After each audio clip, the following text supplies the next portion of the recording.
Après une chute pareille, je ne me moquerai pas mal de dégringoler l'escalier. Comme ils vont me trouver brave chez nous. Je tomberai du haut des toits que je ne ferai pas entendre une plainte, ce qui était bien probable. Tombe, tombe, tombe. Cette chute n'en finira donc pas.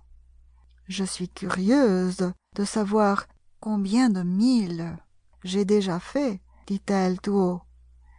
Je dois être bien près du centre de la terre. Voyons donc. Cela serait à 4000 milles de profondeur, il me semble.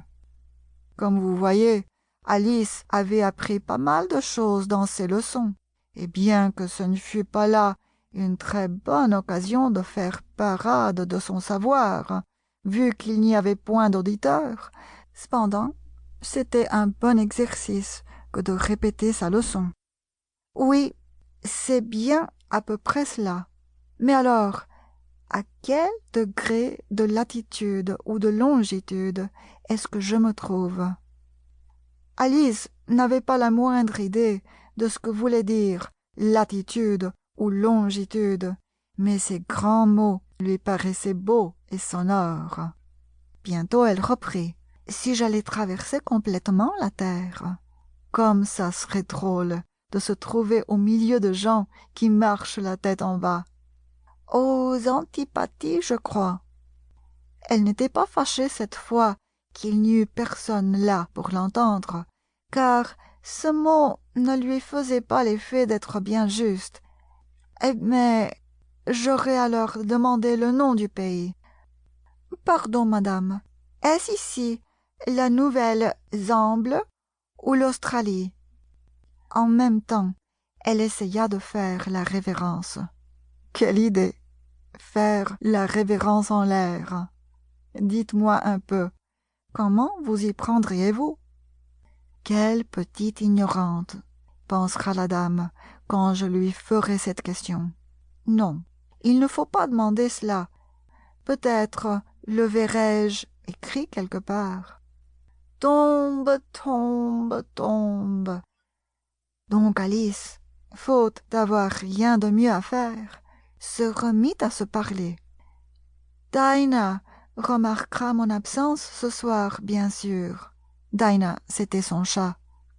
Pourvu qu'on n'oublie pas de lui donner sa jatte de lait à l'heure du thé.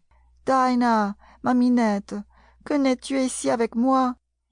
Il n'y a pas de souris dans les airs, j'en ai bien peur.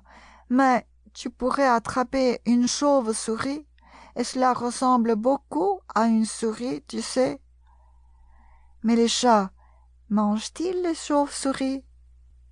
Ici, le sommeil commença à gagner Alice.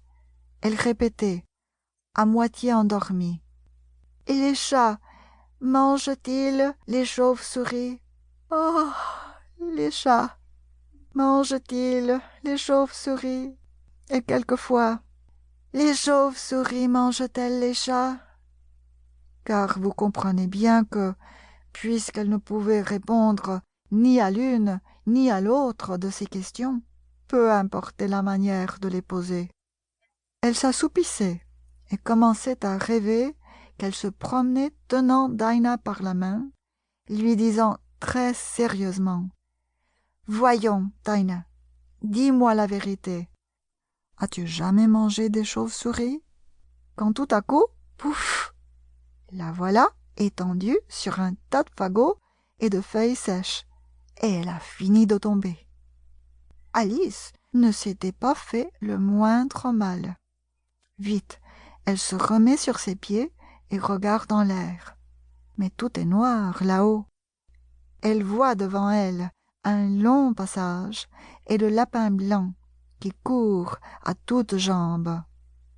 Il n'y a pas un instant à perdre.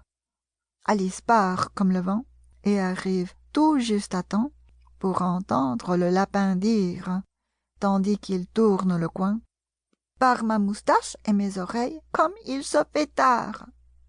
Elle n'en était plus qu'à 2 pas, mais le coin tourné, le lapin avait disparu.